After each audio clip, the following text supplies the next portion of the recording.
I just returned from Oshkosh where I was able to attend AirVenture 2019, and I wanted to share a little bit about some of the simulator exhibits I saw there.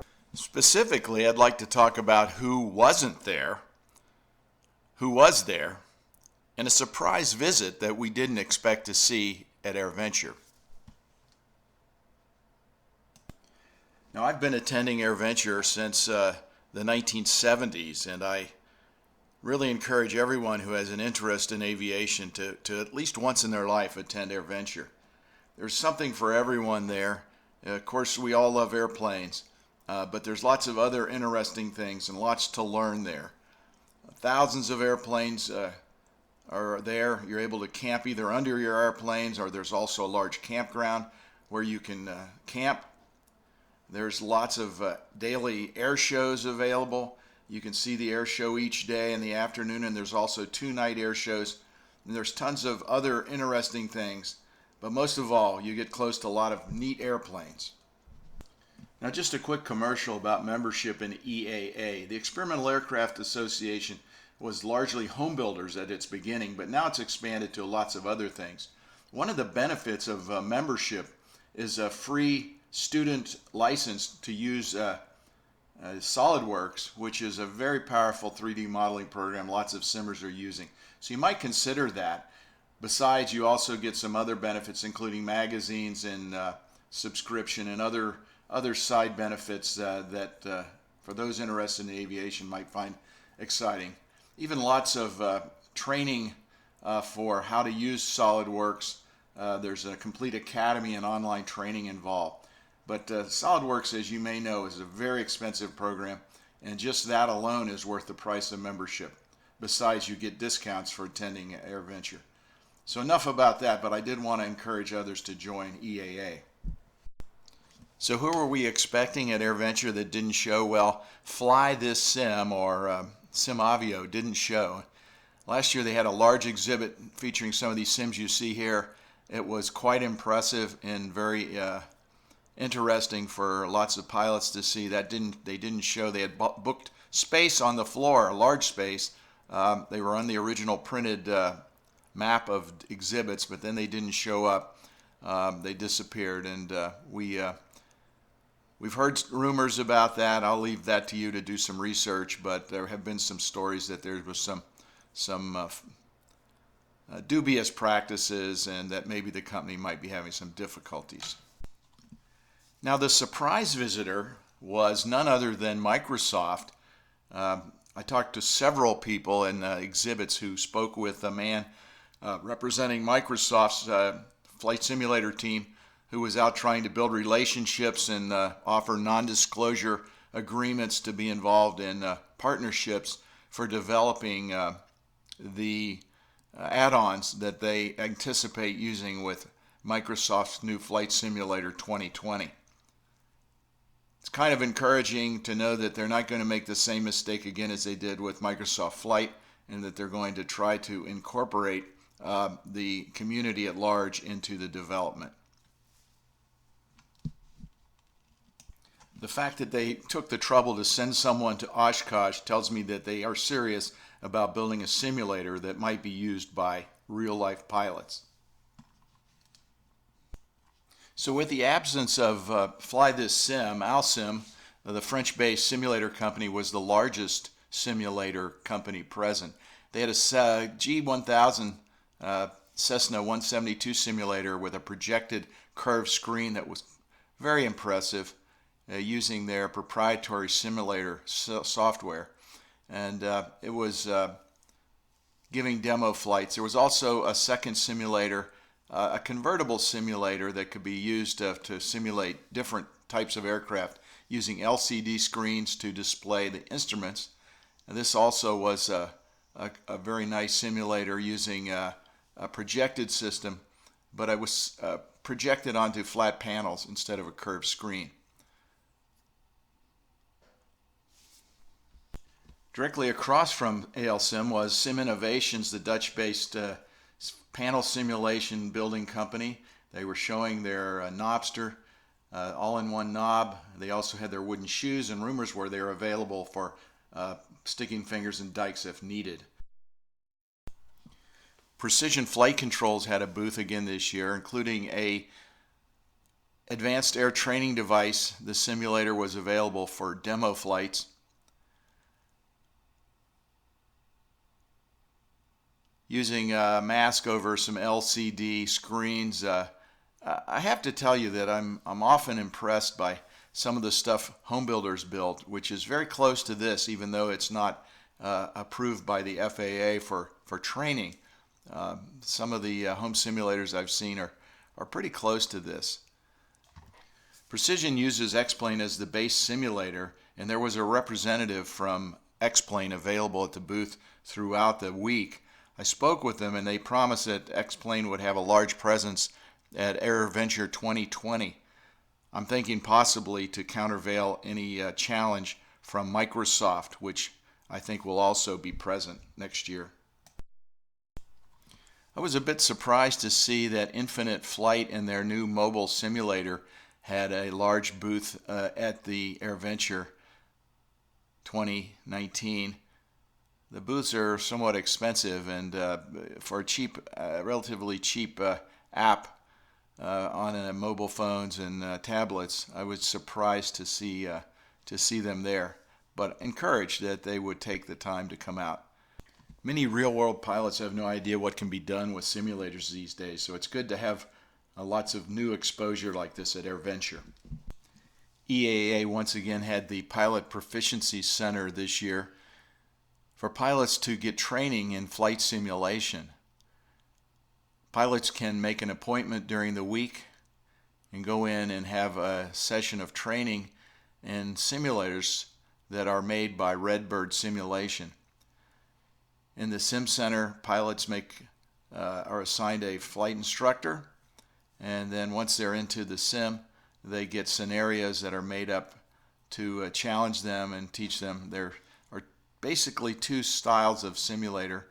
One is the analog instrument setup.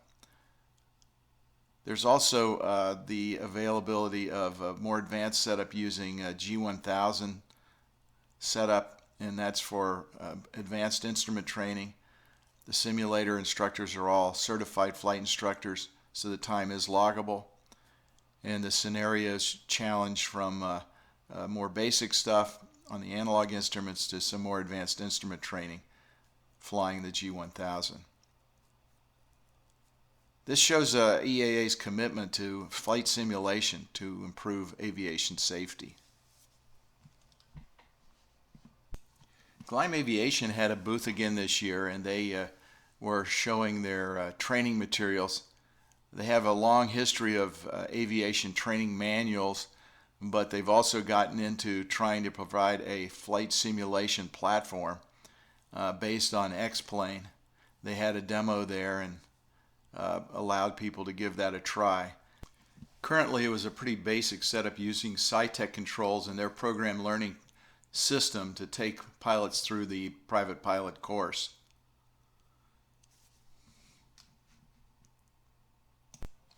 Interestingly, they also were sharing their booth with people from Honeycomb Aeronautical. They had the yoke and throttle quadrant to try out there. I tried them, and I was pretty impressed. I had mentioned that I didn't like the way it felt at Flight Sim Expo, but I flew it for quite a while, and I actually did like the way it felt, and I think I'll be buying one to further research.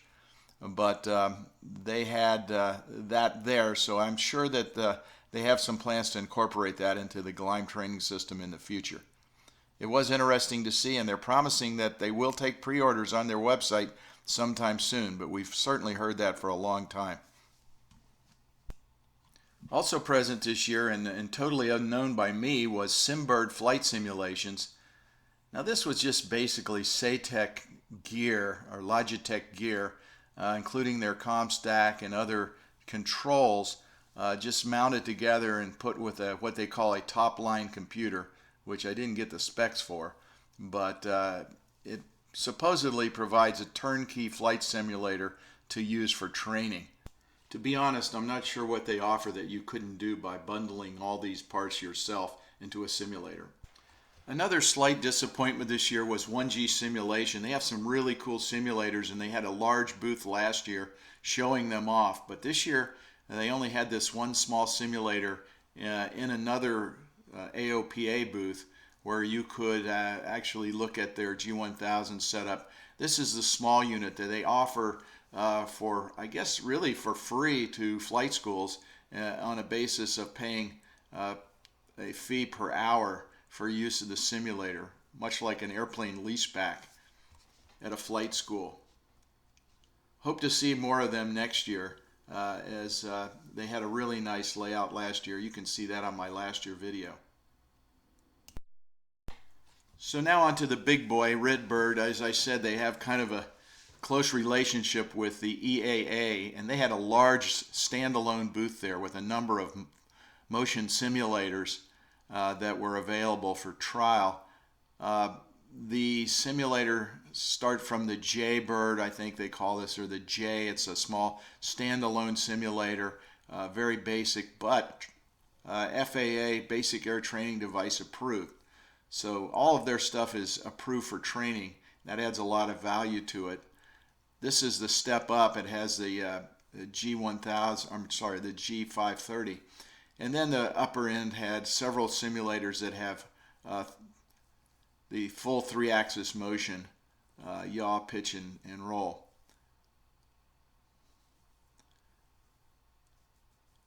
Very impressive stuff they have. Of course, the prices also are very impressive and probably beyond the means of most home simmers. Now, EAA has a program called the Virtual Flight Academy. It's a simulator, of course, based on Redbird equipment, as you might expect. And it offers a simulator with training.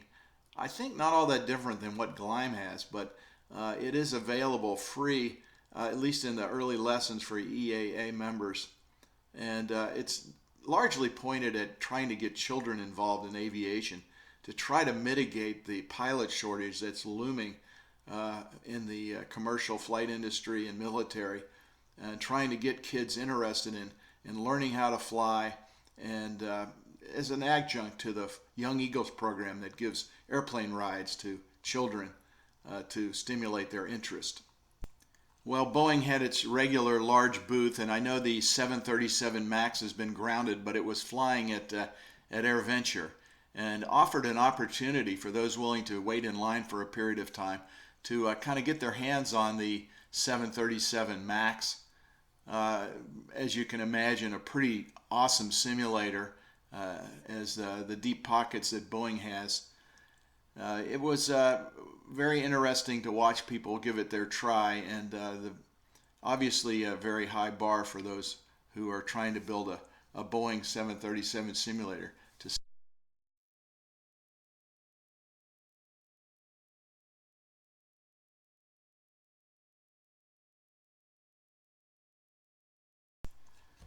Boeing also had a rather cool simulator for people to try, and here's a little boy trying it. It was a bird simulator, allowing you to fly the simulator in VR, and had a fan to blow your hair to give you the sensation, and then a screen where those of us around could see the view of the city as the kid was flying through the cityscape between buildings and so on.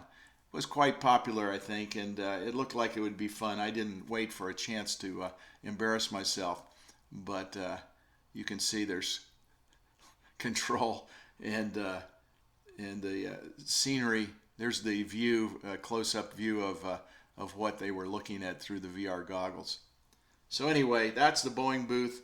Again, a big presence at Oshkosh. Another thing of interest that I saw at Oshkosh was CloudFlight. Now, this is a simulator that is streamed to your home TV from a server running Prepared Professional. A few glitches on the screen when I saw it, but all you require at home is a TV, an NVIDIA Shield. It was $19 a month, but that only included 2 hours, and you had to pre-purchase blocks of time. So I'm not really sure how much of an advantage it is in the long run over owning your own computer and your own copy of either Prepared or FSX. Still, this cloud-based concept may be something in the future that may be worth looking into for flight simulation. Now, the next booth that I visited is not necessarily a simulator per se, although they did have a simulator there. It's of interest to those of us in the sim industry because one of the major investors in this project is Austin Meyer, who is the founder or originator of XPlane. And he's using his Aviation, which is a program he has for flying, and used XPlane PlaneMaker to build the simulator that you see here. Now, this plane is based on a Lancer. It has vertical lift propellers so that it can take off and land with electric drone motors and then use those same motors on a rotated wing for forward flight with much reduced power requirements. I did think it was interesting that PlaneMaker was used to create the simulator, and I don't think a lot of XPlane users realize that they can model an airplane and actually fly it and test fly it using XPlane.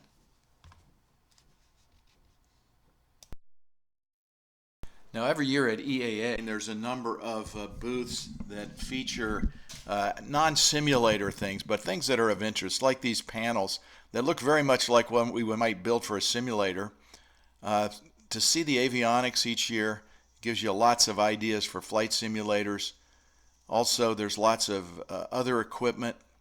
For example, ForeFlight, which many of us use in our sims. Experts there to tell you about that. Tons of forums to learn about those during the course of the week. And a chance to talk to the actual designers of ForeFlight. There's also other equipment of interest.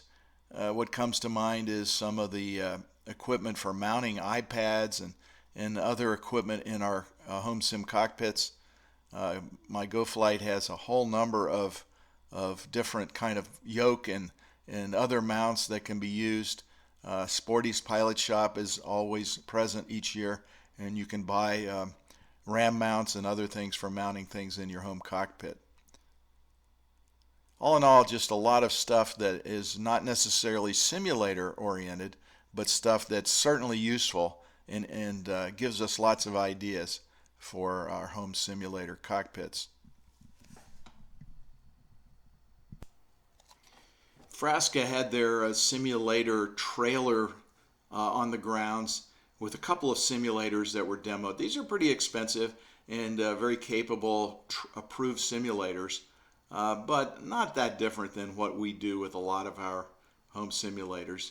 Here you can see a couple of kids flying the simulator, and one kid engrossed in his cell phone. Can never put those things away. Anyway, the Frasca booth had some interesting things to see. Pricey, capable, but in many ways not a whole lot more than what many of us do on our own home flight simulators.